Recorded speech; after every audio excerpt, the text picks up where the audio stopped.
tal, curiosos y curiosas? Bienvenidos un mes más al podcast No te lo vas a creer. Hoy estoy súper contenta, estamos súper contentas. Desde luego. Porque hemos traído a un invitado que consideramos que es muy guay, que va a hablar de temas muy interesantes y además es mi mejor amigo porque le conozco de toda la vida. Entonces, pues nada, que le voy a dejar que se presente. Es Daniel Álvarez. ¿Qué tal, Dani? ¿Cómo Muy bien. estás? Nervioso, pero muy contento de estar aquí. Y bueno, sí, como comentaba Carla, también es una experiencia para mí porque normalmente cuando toca hablar, pues no es en este tipo de foros y cuando te entrevistan, pues dos buenas amigas, pues cómo no les iba a decir que no, ¿no? Y nada, me presento un poco, soy Daniel Álvarez, soy ingeniero biomédico, trabajo en el hospital universitario y me dedico a toda la parte de investigación, innovación, contacto con empresas y bueno, ahora sobre todo enfocado en el tema de inteligencia artificial. Porque como sabéis es un poco el tema que tenemos ahora en auge, tiene muchísimo potencial y en el sector salud nos va a revolucionar y nos va a cambiar la vida a todos. Dani, la verdad que nos gustaría destacar sobre todo, antes de entrar un poquito en el medio del podcast, el reconocimiento que tiene Dani a nivel tanto nacional como internacional. O sea, sé que es algo que no se tiene que eludir mucho, pero desde luego tienes muchísimo reconocimiento por muchísimos proyectos que están saliendo adelante. Cuéntanos un poquito, en resumen, de qué se tratan esos proyectos y qué te gustaría destacar sobre ellos.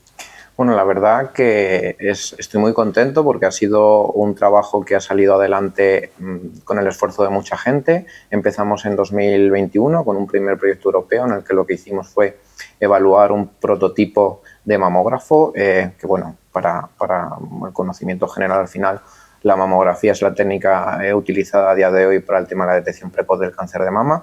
Pero bueno, es una técnica que a pesar de funcionar muy bien, a pesar de ser una técnica que se ha demostrado que reduce la mortalidad de la enfermedad, no es la técnica perfecta porque, como sabéis, utiliza rayos X, es una prueba que nos limita mucho su uso a una edad específica, un rango de edad y una frecuencia. Entonces, en la búsqueda de una alternativa, empezamos un primer proyecto que se llama el proyecto MamoWave, cuyo objetivo tiene buscar, como bien decía, una alternativa que no radie, en primer lugar, y que ofrezca una experiencia no dolorosa, como la que ofrece la mamografía. Entonces, desde ese primer proyecto hemos ido encadenando otros dos seguidos. Este último es, digamos, nuestro gran proyecto porque hemos llegado a conseguir como SESCAM, como Servicio Público de Castilla-La Mancha, ser socio en un gran proyecto europeo en el que vamos a analizar con este prototipo a 10.000 mujeres y nos van a dar las bases, digamos, científicas sobre las que poder trabajar para incorporar este tipo de tecnologías en el futuro a nuestros hospitales públicos. Y luego, en paralelo, hemos estado trabajando también en diferentes sectores, todos relacionados con la inteligencia artificial, incluso en este prototipo MamoWave ahora estamos utilizando inteligencia artificial para mejorar los diagnósticos sobre el cáncer, pero también en paralelo tenemos otra serie de proyectos relacionados también con el cáncer de mama. En este caso tenemos un par de proyectos que van enfocados al cómo la inteligencia artificial nos puede ahorrar costes, nos puede incluso optimizar recursos en los hospitales. Es un tema bastante complicado, pero bueno, lo que estamos viendo es que los nuevos sistemas, los nuevos algoritmos ya están demostrando que podemos reducir la cantidad de mujeres que rellamamos por falsos positivos y podemos aumentar los verdaderos positivos, que es lo que a nosotros nos interesa, el detectar más cánceres y hacerlo a tiempo, además de reducir costes asociados con la lectura de casos, etcétera, etcétera. También tenemos en paralelo un proyecto bastante bonito relacionado con la detección de anomalías en el pulmón. Lo que estamos investigando también es si la implementación de inteligencia artificial puede ayudarnos en la lectura automática de placas, de todas esas placas que se realizan en servicios de urgencias en el hospital, si con este tipo de sistemas podemos de nuevo ahorrar costes, porque estos sistemas nos pueden ayudar a detectar diferentes tipos de lesiones, neumonías, hallazgos significativos que nos pueden ayudar a detectar patologías antes de su aparición, digamos, normal, sintomática. Ostras. O sea, es una barbaridad. O sea, me parece alucinante. Me parece alucinante que con máquinas que son educadas por ti, en este caso, que eres el ingeniero, ¿no? Lleguen a hacer esas cosas. O sea, me parece alucinante. Hablando un poco de todo esto, nos gustaría que nos ubicaras un poco, porque la gente sabe que estás hablando de ingeniería y de medicina. O sea, no eres médico, no eres ingeniero, pero eres un híbrido entre los dos. ¿Por qué estudiaste ingeniería médica? ¿Qué es en concreto? Cuéntanos un poco más sobre eso. Pues la verdad que es una pregunta que siempre me gusta mucho que hacer, porque creo que es necesario realizar esta labor didáctica, porque es una carrera que lleva muy poquitos años implementada. Yo creo que fui la tercera promoción, si no recuerdo mal. Comencé en 2014 y básicamente yo, a modo resumen, siempre lo que suelo comentar es que la ingeniería biomédica forma un tipo de profesional que viene a resolver cualquier problema que surge en el hospital, no solo en el entorno de investigación, que es un poco a lo que más me dedico, pero cualquier tipo de problema, automatizar procesos, optimizar el uso de recursos, sobre todo en sistemas públicos de salud como el nuestro, viene a resolver incluso problemas del día a día. Podemos realizar algún tipo de prueba novedosa para detectar alguna enfermedad que a día de hoy no podemos. Podemos realizar, por ejemplo, sistemas predictivos que por una serie de datos y parámetros nos digan nuestro riesgo de padecer una enfermedad. Pues todos esos trabajos, ese desarrollo de herramientas viene un poco dentro de lo que debe hacer o puede hacer un ingeniero biomédico. Aquí en España la verdad que vamos con un poquito de retraso con respecto a otros países europeos y yéndonos un poquito más allá, Estados Unidos, China, Japón, pero la verdad que poco a poco nos estamos adaptando a las plantillas en los hospitales. Ojalá dentro de poco podamos formar parte de esas plantillas integrales, porque a día de hoy no existen plazas como tal, pero sí que se está viendo que hay un esfuerzo en hospitales grandes como el Gregorio Marañón, la FE de Valencia y ahora también muy agradecido el Hospital de Toledo, que hemos conseguido a través de los diferentes proyectos pues incorporar diferentes ingenieros. Ya no soy el único, ya dentro de poco contaremos con una chica también que se va a dedicar al tema de la impresión 3D, que es otro campo aparte de la inteligencia artificial muy interesante y que tiene un montón de aplicaciones. Entonces, bueno, al final creo que es importante. Yo estudié la carrera, luego me especialicé, hice un máster también de ingeniería biomédica en el que me especialicé en el desarrollo de dispositivos médicos y luego al final seguí un poco lo que era la línea lógica dentro de mi trabajo, que era realizar la tesis doctoral, que ha sido pues, un poco el culmen de toda esta carrera y en el que me he especializado en el tema de la inteligencia artificial y las nuevas técnicas de imagen relacionadas con el uso de radiofrecuencias. Al hilo de esto, Dani, que estabas comentando, se me ocurre, ¿consideras que el Hospital de Toledo a día de hoy es uno de los hospitales que más avanzados está o más avanzado está en el sector de la biotecnología?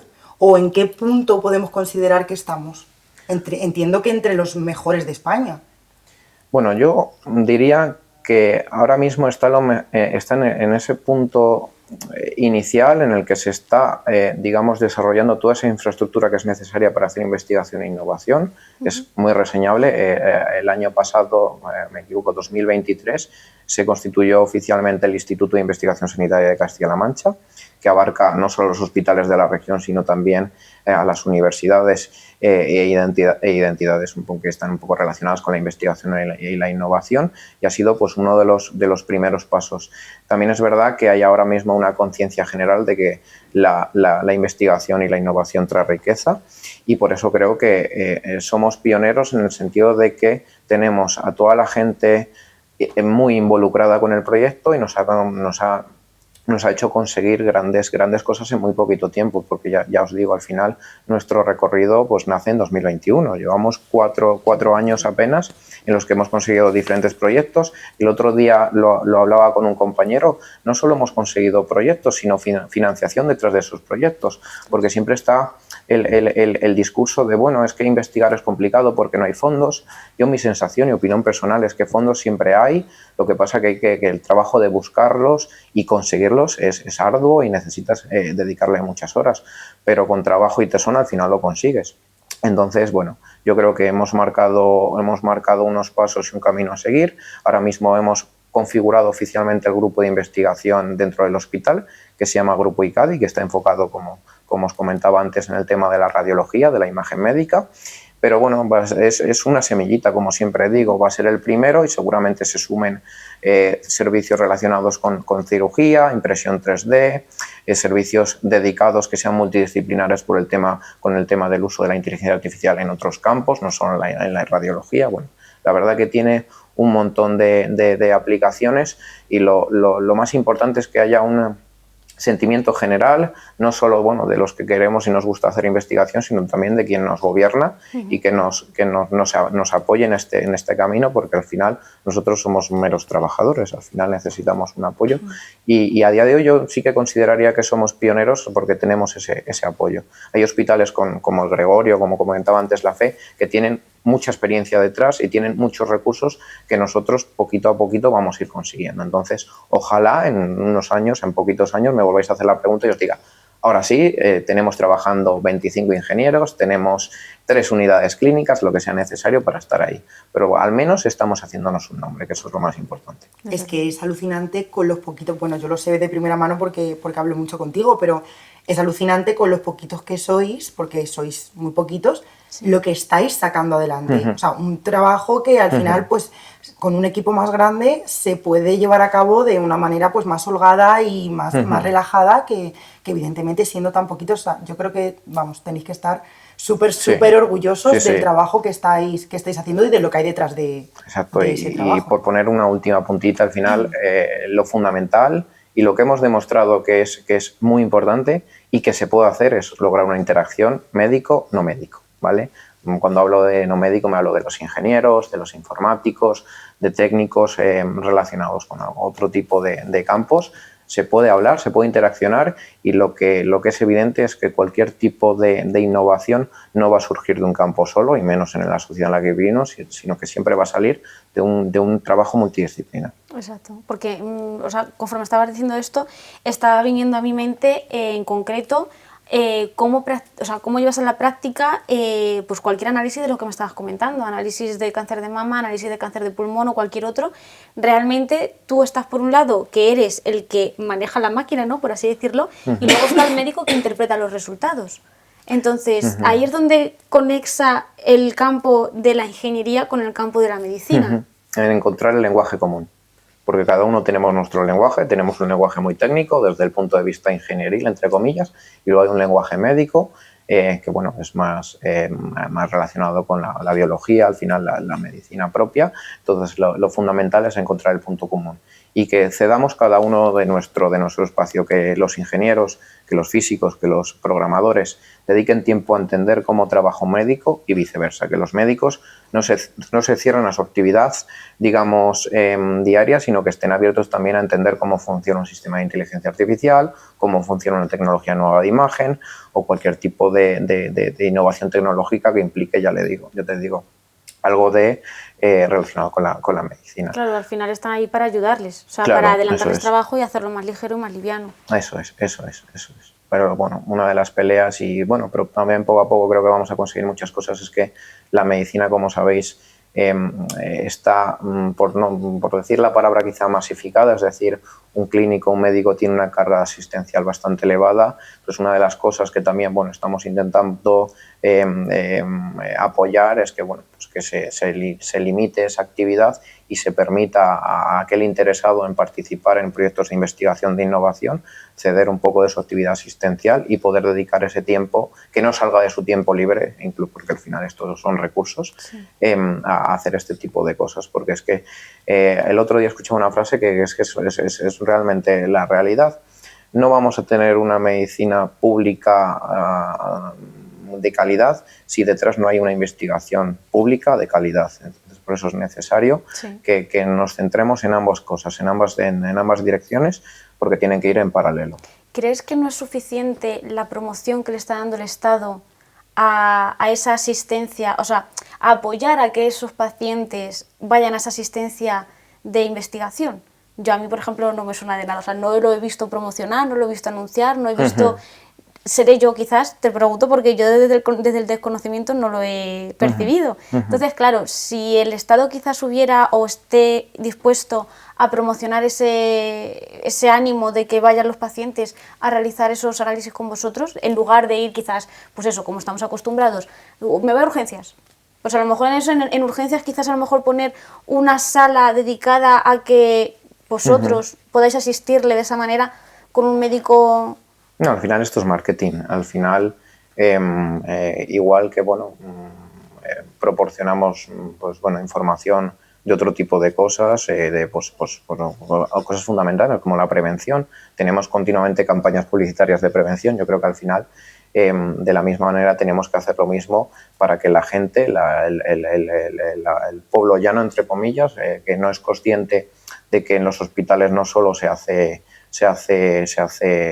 cura a la gente o se alivia a la gente, sino también se hace investigación. Pero eso, bueno, este trabajo también va a ser trabajo y un poco de cara también a la sociedad en la que vivimos, una sociedad en la que tenemos redes sociales, tenemos ya no solo los medios tradicionales de la televisión, las noticias, sino al final el Instagram, el Facebook, el TikTok, todo eso está a la orden del día. Y creo que también se está haciendo un esfuerzo en ese sentido por modernizar las formas en las que transmitimos la información. De hecho, nosotros mismos en el grupo de investigación hemos creado perfiles hace muy poquito tiempo y la gente lo está reconociendo. Hay mucha gente que simplemente viene a preguntar porque, oye, mira, es que he visto en una publicación en el Facebook en la que estáis realizando un proyecto, oye, y me interesa bastante, creo que es muy bueno y me quiero presentar como voluntario. Al final, a la gente le tienes que llegar no solo por las noticias que surgen una vez al año, 2 veces al año relacionadas con un nuevo proyecto, sino de forma diaria, con herramientas, con al final publicaciones, con actividades como la que estamos haciendo hoy. Porque al final este tipo de divulgación es fundamental a cualquier nivel.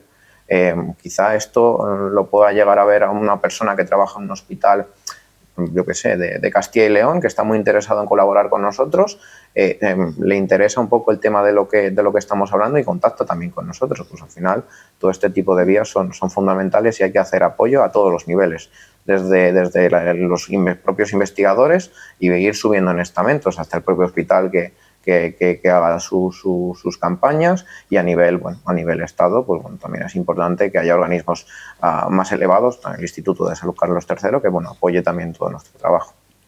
Sí, yo creo que estamos un poquito desinformados en ese aspecto. No se le hace la suficiente promoción. Porque nosotros al final, pues porque lo tenemos de cerca, porque nos lo cuentas, porque lo vivimos en nuestro día a día pues contigo y al final pues también nosotras hablamos de estos temas con el resto de personas con las que nos juntamos. Pero yo creo que a lo mejor nosotras también, siendo jóvenes, quizá por la edad es más complicado que te llegue ese tipo de promoción si no lo tienes cerca. Claro, si no vas al hospital y lo lees en un cartel. Lo lees en un cartel o algún conocido tuyo o no sé, pues te has visto en algún momento envuelta en algún tipo de problema de salud relacionado con todo esto. Si no, ¿cómo llegas a esa información? Claro, no, es complicado de todos modos. No llegas, es muy difícil. Y la única forma que tenemos pues es actualizarnos y intentar pues que haya cada vez más campañas, no publicitarias, bueno, estamos publicitando, bueno, sí, quizá publicitar que se haga investigación, pero utilizar cualquier tipo de medio para que la gente lo sepa. Yo al menos hago el esfuerzo y creo que al Estando final... aquí hoy ya es un esfuerzo. No, hombre, tampoco. Pero al final la gente, pues yo, por mi experiencia propia, porque dentro de los diferentes proyectos al final tenemos trato diario. No me gusta decir pacientes porque sí que vemos pacientes, pero muy poquitos. Al final es gente que viene de fuera del hospital sin ningún tipo de patología, que quiere participar, quiere poner su granito de arena y bueno, siempre me dicen, oye, pues es que pues yo acabo aquí de casualidad, pero que si no me he enterado o me ha llegado por una amiga o lo he visto de casualidad en un cartel cuando venía a acompañar a un familiar que estaba ingresado.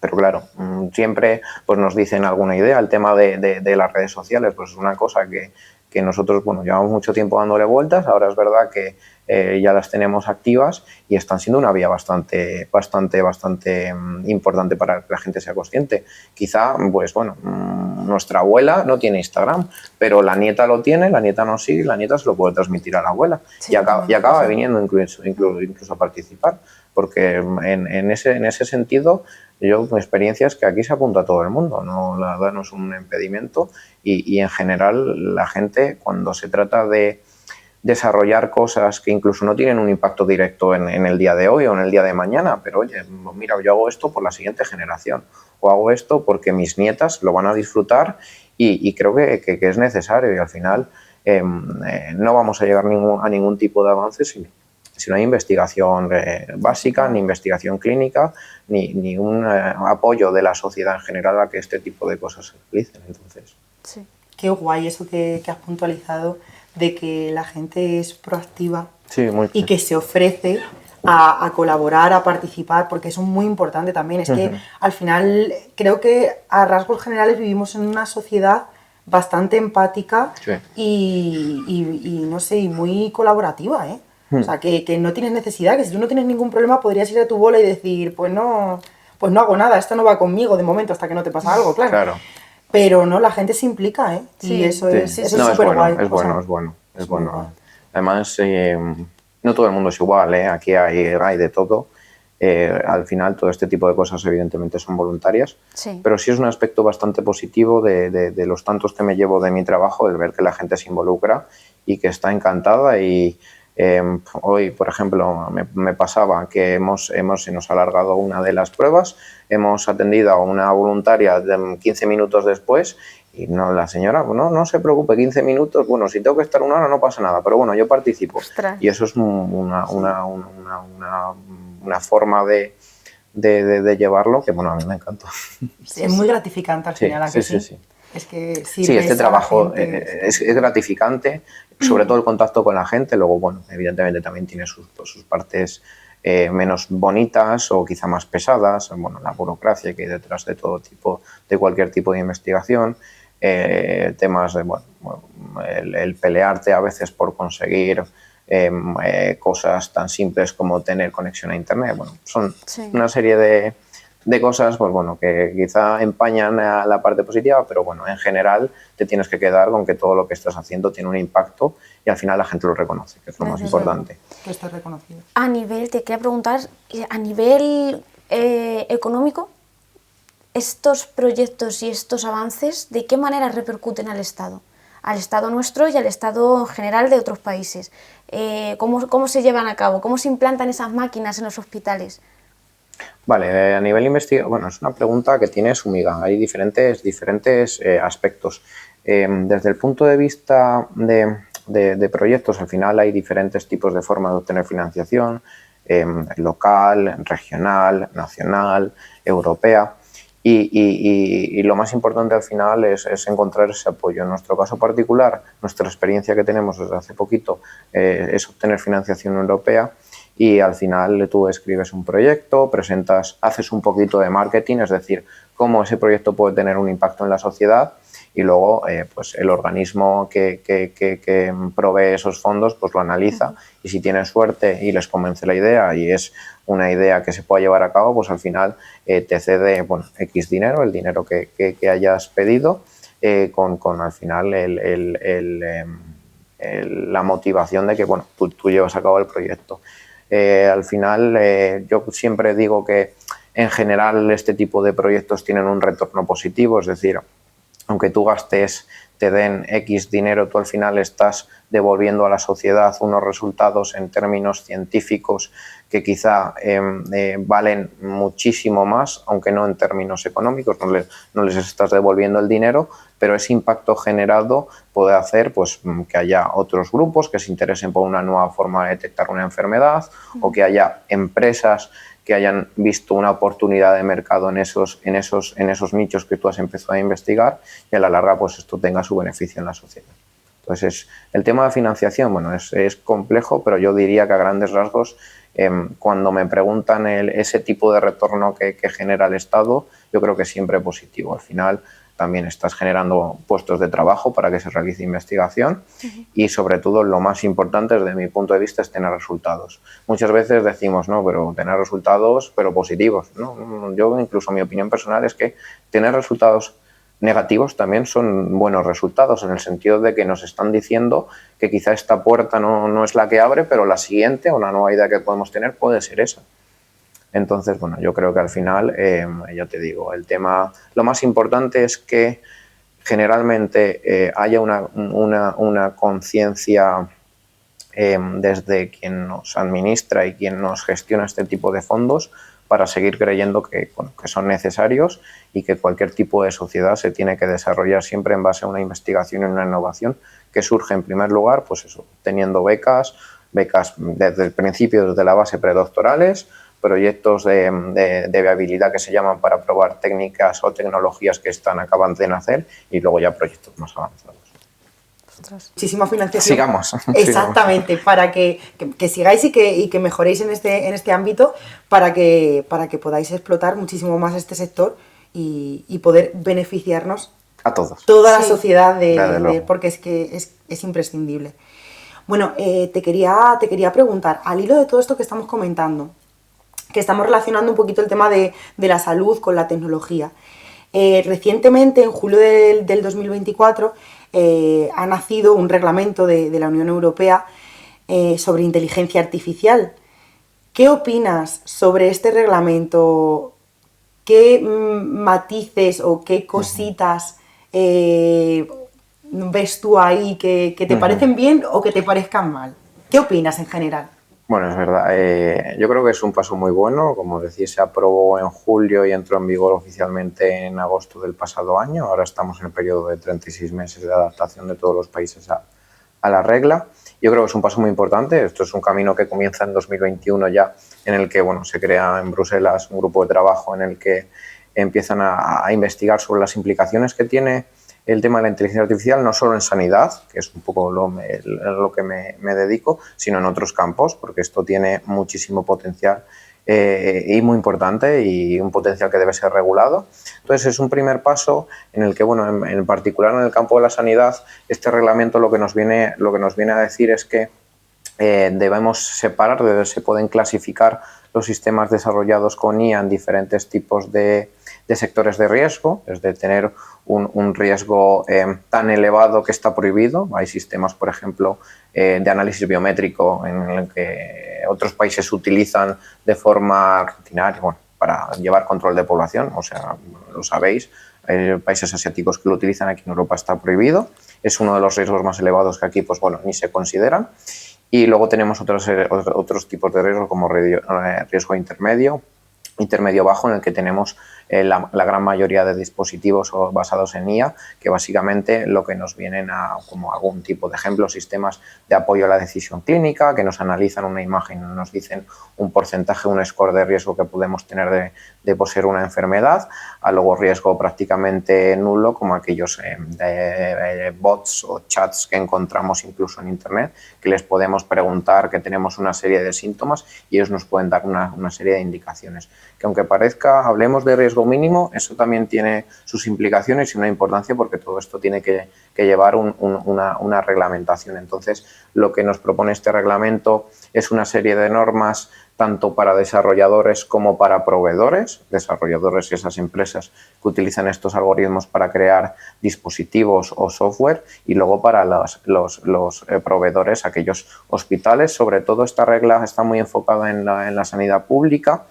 De hecho, hay mucha discusión con el tema sanidad privada, porque hay un campo que se deja bastante abierto en todo el reglamento. Es una de las críticas que más ha recibido, pero yo creo que en el sector sanidad es un reglamento que se queda bastante corto. Tiene diferentes aspectos, como el que os comentaba, pero luego, por ejemplo, opinión personal que también os transmito, el tema de la centricidad del reglamento. Es decir, nos habla mucho de proveedores y nos habla de desarrolladores, pero en ningún momento o en muy pocos párrafos se lee la palabra paciente, donde al final cuando desarrollamos cualquier tipo de tecnología debemos siempre utilizar o aproximar una estrategia centrada en los pacientes. Entonces, por eso digo que esto es este primer reglamento es una primera aproximación, pero luego vendrá, yo creo que un poco apoyada por reglamentos o normas separadas que nos puedan definir y sobre todo evitar ambigüedad, que es una de las cosas también muy criticadas en este reglamento, en diferentes tipos de campos. Al final, la inteligencia artificial en sanidad tiene un impacto enorme por lo poco que hemos podido ver a día de hoy en cuanto a software, porque esto es un campo tan nuevo, aunque la inteligencia artificial en sí, que son, pues como decía Lucía, son toda esa serie de algoritmos, sistemas que utilizan aprendizaje automático o utilizan sistemas de calibración para clasificar datos, viene ya utilizándose desde hace muchísimos años, no es algo tan reciente. Pero esto es la primera vez quizá que podemos verlo con una consistencia o con un impacto tan grande con la inteligencia artificial generativa, el modificar imágenes, el crear deepfakes. El deepfake es una cosa también que en medicina se lleva haciendo mucho tiempo, un deepfake. Cuando nosotros obtenemos una imagen que viene, por ejemplo, artefactada por una señal que no queremos, una paciente que se mueve durante un escáner o durante una resonancia, hace unos años se utilizaban sistemas de inteligencia artificial para corregir esa imagen y que ese artefacto en la imagen desapareciera. Eso al final es modificar una imagen, es hacer un deepfake y se utiliza inteligencia artificial. Luego es verdad que, claro, todo esto se puede, las aplicaciones, todo lo positivo que se desarrolla en una dirección, el ser humano también lo puede utilizar en la dirección negativa. Pero yo os digo, llevamos mucho tiempo utilizando inteligencia artificial, pero es ahora cuando creo que se está dando más relevancia porque se está empezando a demostrar científicamente que ganamos mucho y perdemos muy poco. Que ganamos mucho en cuanto a optimización de recursos, que ganamos mucho en cuanto a automatización y que perdemos, ¿qué es lo que perdemos? Un poco por dónde va encaminado esta discusión, por el tema ético. Es un poco, también creo que es una de las cosas que más trabajo debemos realizar y donde más la Comisión Europea y su grupo especializado en IA debe enfocarse, porque el tema ético es muy importante. Al final siempre está la discusión y esto lo hemos hablado muchas veces. Oye, yo voy y me hago una prueba de imagen, el médico lee la imagen, digamos, de forma tradicional, pero luego se utiliza una IA para leer automáticamente esa imagen y me encuentra un cáncer. ¿Quién tiene esa decisión final? La toma el médico toma la decisión de que no existe el cáncer, pero aparece 3 meses después. ¿Qué implicaciones legales tiene eso? Pues toda esta serie de trabajo al final es el que va a ser necesario realizar. La creación de organismos regulatorios. Al final es muy importante la supervisión. Al final muchas veces se habla de inteligencia artificial como una caja negra, como una black box, porque muchas veces nosotros metemos unos datos dentro de una serie de algoritmos y nos salen otros. ¿Qué hay ahí dentro? ¿De verdad podemos llegar a ser capaces de entender qué proceso se realiza ahí dentro? Redes neuronales, todo esto. Justo te iba a preguntar por eso. Tenía en mente, a la vez que estabas hablando, hablamos mucho también de paciente, algo que se tiene un poco en el olvido cuando hablamos de, como decías, en esta normativa y tal. Y a razón de esta nueva normativa y a razón del paciente y de estos datos, ¿qué opinas de cómo se están tratando o de cómo se tratan esos datos del paciente dentro de este sistema en el que se recogen esos datos? ¿Hay alguien, como decías, esos organismos detrás que realmente lo evalúan? ¿Qué consideras? Explícanos un poquito a razón de esto. A ver, el tema de los datos es una cosa que siempre ha tenido mucho debate, porque desde mi punto de vista, como técnico, es que dentro de los hospitales el valor más preciado que tenemos son los datos, es la información, porque es esa información procesada se puede utilizar para optimizar sistemas de inteligencia artificial, ¿no? Entonces, yo creo que lo que tenemos, o en la dirección en la que tenemos que ir respecto al uso de datos para crear este tipo de sistemas, es que haya una estandarización en el tratamiento de esos datos y que haya unos procesos claros de obtención de los datos, de tratamiento de los datos y al final cómo llegamos a crear ese sistema, ese algoritmo, porque al final es una ecuación matemática, es ir muy a lo simple, pero al final es una fórmula, ¿no? Entonces, desde mi punto de vista, yo creo que es fundamental, que lo decía antes, que haya una estandarización y una metodología de trabajo, es decir, que las organizaciones, las empresas que desarrollen este tipo de software tengan una forma de desarrollarlo y de justificar a los organismos notificados, que son aquellos organismos, pues por ejemplo, que proporcionan el marcado CE de los dispositivos, que comprueban que no son dispositivos que sean peligrosos desde el punto de vista técnico, tecnológico, pero va a haber también que realizar este mismo trabajo desde el punto de vista algorítmico, es decir, esos datos.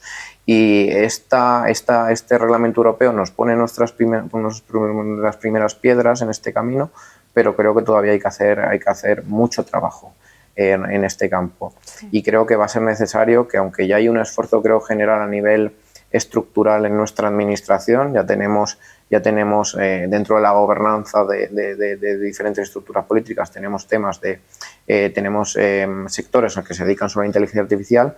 Yo creo que va a haber que dar un paso más y tener a nivel europeo, porque al final todo viene controlado por Bruselas, organismos a las que las empresas tengan que dar parte, no solo antes o cuando están desarrollando un producto, sino después, sino porque al final esos algoritmos se van retroalimentando.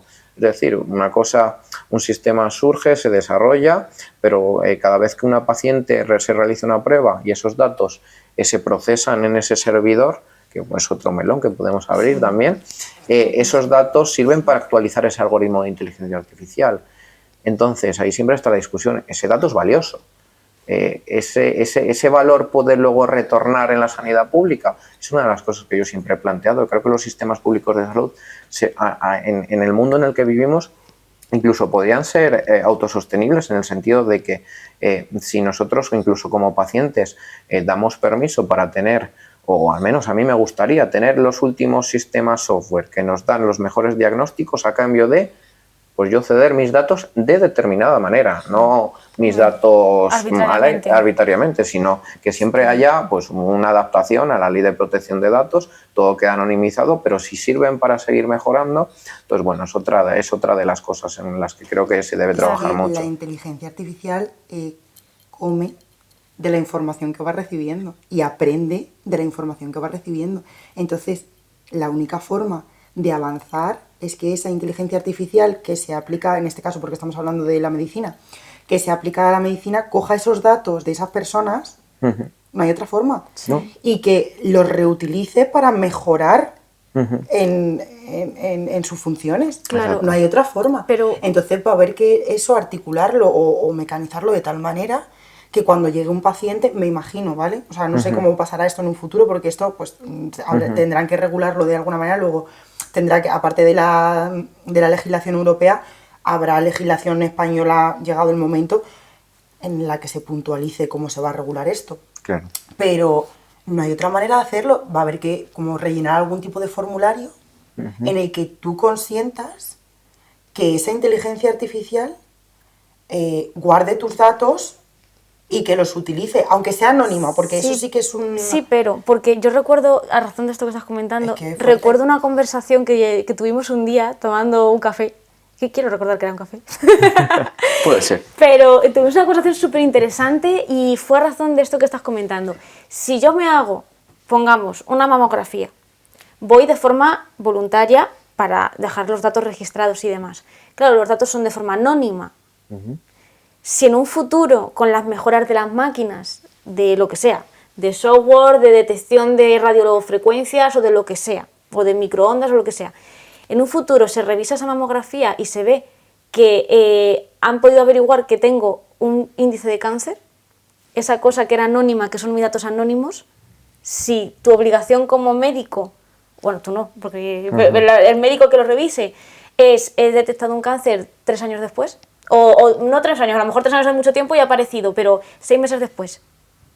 Ahí es donde chocamos con el tema del anonimato de la protección de datos, con el proceso de evaluación de que sigan ampliándose esas máquinas, ¿no?, para detectar determinadas cosas. Y como la máquina se retroalimenta con los estudios nuevos que se van avanzando de nuevas pacientes y aprende más, cuando ha aprendido lo suficiente y es capaz de detectar mi cáncer, ¿cómo se avisa al paciente? Esa paciente que está en el anonimato, es una discusión que tuvimos un día de decir, ¿se la avisa, no se la avisa, éticamente hablando, médicamente hablando? Sí, recuerdo, sí, era por un proyecto, no, pero al final, cuando tú desarrollas un sistema software, al final, tú lo alimentas con una serie de datos y luego lo utilizas prospectivamente, es decir, pues bueno, tú has hecho una mamografía, por lo que sea, o has firmado un consentimiento en el que tú cedes esos datos mamográficos para que el sistema de inteligencia artificial se alimente.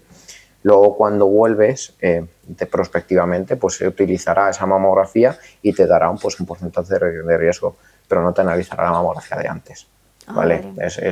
A ver, aquí esto tiene muchas interpretaciones y muchas formas. Yo creo que lo más importante es que entender nosotros y que en general la gente entienda que nosotros tenemos que diferenciar aquí 2 grandes campos. La investigación y su uso cuando las cosas están aprobadas y digamos, las tecnologías están en el mercado. En el punto de vista de la investigación, la ley está bastante bien, contempla bastante bien todos estos casos, porque tú cuando vas como voluntario a un hospital, tú firmas que por ley de protección de datos, evidentemente, tú cedes tus datos con fines de investigación, ¿vale?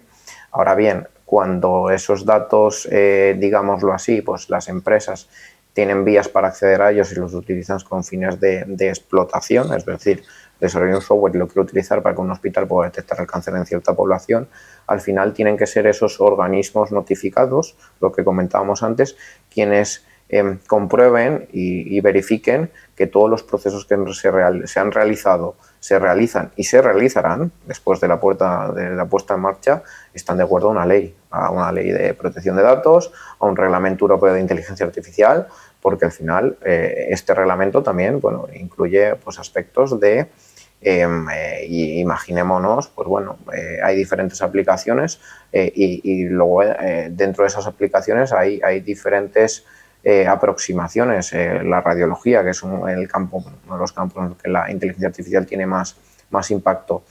Muchas veces, bueno, yo tengo discusiones de que la gente en general se cree que la radiología es hacerse una imagen y ya está, ¿no? Pero dentro de esa imagen tenemos diferentes formas de entrar al hospital.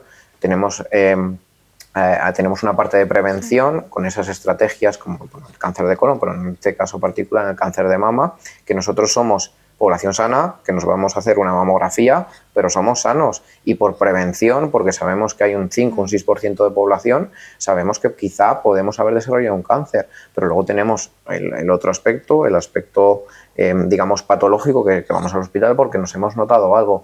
Pues toda esta serie de diferencias también son muy, muy importantes a la hora de interpretar el uso de la inteligencia artificial.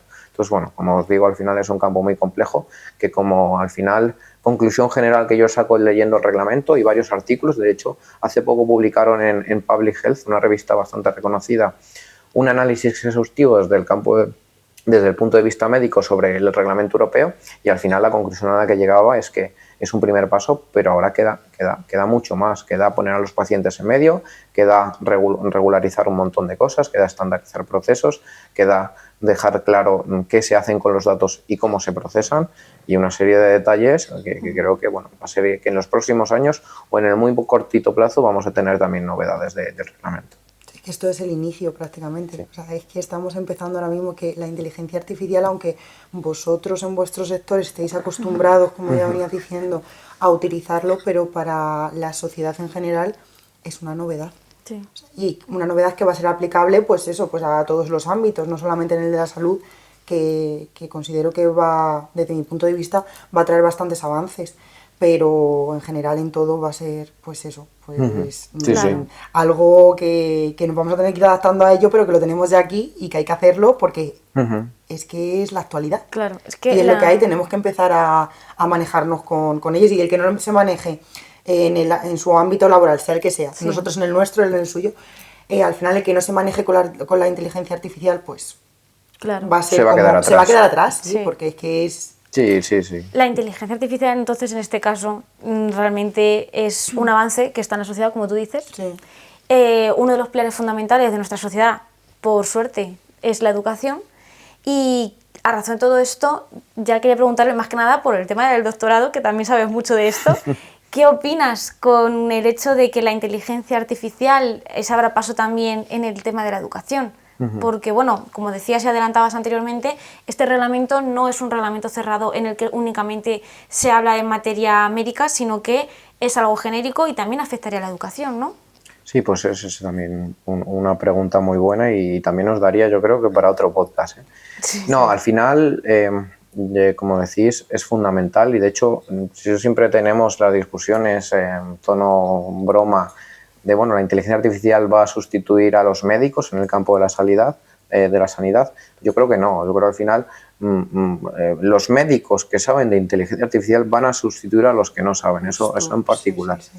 Y creo que hay que hacer un esfuerzo muy grande desde el punto de vista educativo para encontrar un término medio. Yo sabéis que siempre lo digo muchas veces que el punto más óptimo en cualquier tipo de cosas o de conversaciones es encontrar el término medio, pues aquí igual. Yo creo que va a haber como sociedad hacer un esfuerzo muy muy grande en buscar ese punto medio que permita a las nuevas generaciones conocer o que les enseñen a utilizar la inteligencia artificial sin que sea un detrimento de que no aprendan otra serie de herramientas. Además, lo hemos comentado muchas veces. hay habilidades que, bueno, el saber escribir, saber comunicarse, el tener una serie de recursos, pues bueno, la inteligencia artificial, el uso de ChatGPT, que es lo que ahora lo que tenemos prácticamente todos, nos va a hacer replantearnos cómo educamos, porque claro, ahora a un niño, claro, le pides que te haga una redacción sobre qué ha hecho en el verano y el niño escribe 3 líneas y el ChatGPT se lo expande y te clava una redacción. Entonces va a haber que buscar esa forma, ¿no? Lo más importante, yo creo, pues como os decía, es encontrar el equilibrio, porque al final lo que no podemos pretender es hacer como que no existe este tipo de tecnologías y luego encima hacer bueno, poner que los niños pues bueno, no puedan utilizarlo porque se van a acabar aprendiendo, porque hemos sido pillo todos. Sí. Entonces yo creo que en el campo educativo va a haber que reestructurar o reformular un poco la forma en la que enseñamos en diferentes ámbitos. Sí. Pero bueno, yo creo que al final esto es una adaptación a nivel sociedad. Esto no es la primera vez que lo vivimos. Vivimos el cambio a los ordenadores, vivimos la robotización en la revolución industrial. Es verdad, pues bueno, pues nos dimos cuenta que había máquinas que podían hacer lo mismo que nosotros, más rápido, con menos recursos. Pues esto va a ser igual, va a ser, yo creo que desde mi punto de vista personal, una reeducación a nivel sociedad que nos va a traer muchas cosas buenas. Lo que hay que un poco plantear o promover es que haya un apoyo a la educación en este caso del tema de cómo se usa, en qué contexto se usa y cómo podemos optimizar pues ese tipo de recursos que tenemos incluso de ámbito abierto, gratuitos, en el campo, bueno, pues en los coles, en las universidades. Es que ya prácticamente lo utilizamos para todo. Yo en el día a día, revisión de artículos, pues siempre me apoyo en inteligencia artificial, pues se me puede pasar una conclusión de algún artículo que no me he dado cuenta. Pues en el mundo frenético en el que vivimos, igual ahora ya no tenemos tiempo, o es muy complicado tener tiempo para leerte 30 folios de un artículo. Pues bueno, utilizas una inteligencia artificial pues que te ayude a sintetizarlo. Bueno, esto tiene miles de aplicaciones. Lo más importante desde mi punto de vista, ya os digo, es encontrar el punto medio en el que podamos seguir educándonos en tener aptitudes básicas, en saber comunicarnos, en entender las matemáticas, en saber escribir, no cometer faltas, pero también en paralelo nuevas tecnologías. Yo creo que los niveles de exigencia en el ámbito escolar van a tener que subir. O sea, es que si no, con el uso de esas herramientas, que va a ser imposible pararlo, porque cualquier niño cuando se vaya a su casa tiene a mano una tablet, un ordenador, un teléfono móvil, cualquier dispositivo mediante el que pueda acceder a la inteligencia artificial. Entonces se van a apoyar en la inteligencia artificial.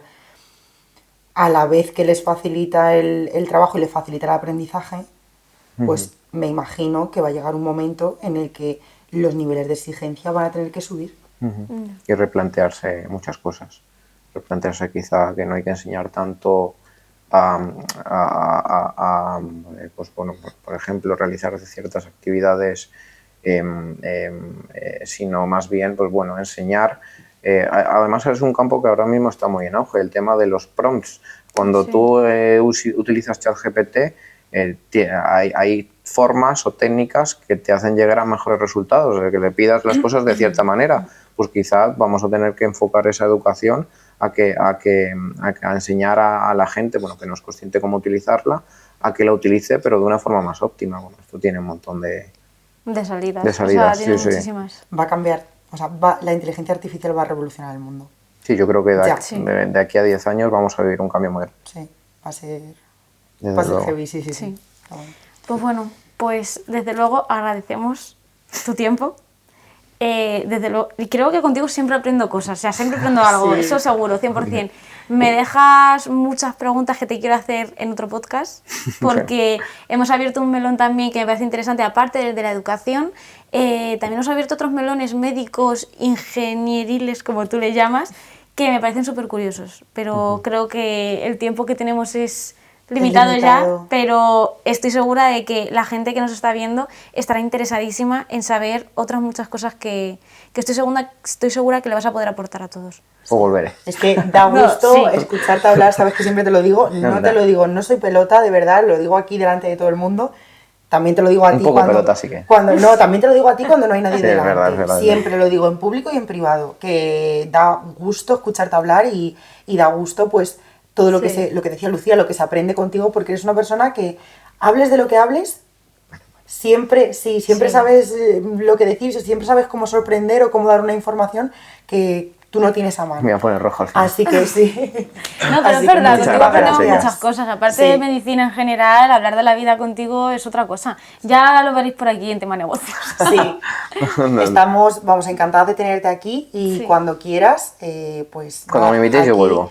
Aquí eres bien recibido, pensaremos algún temita y seguramente que nos irán surgiendo cosas y temas Si no, interesantes. divagamos, no Exacto. pasa nada. Sí, muchas veces Miedo tampoco me hay da divagar. que traer los temas tan Sí. pensados, con sentarnos a Pero es hablar... que como nos pongamos sale. a divagar, vamos a saltar por peteneras. Bueno, pero, Seguro que es súper pero interesante. surgen cosas. A la cosas gente le va a encantar, interesantes. eso desde luego.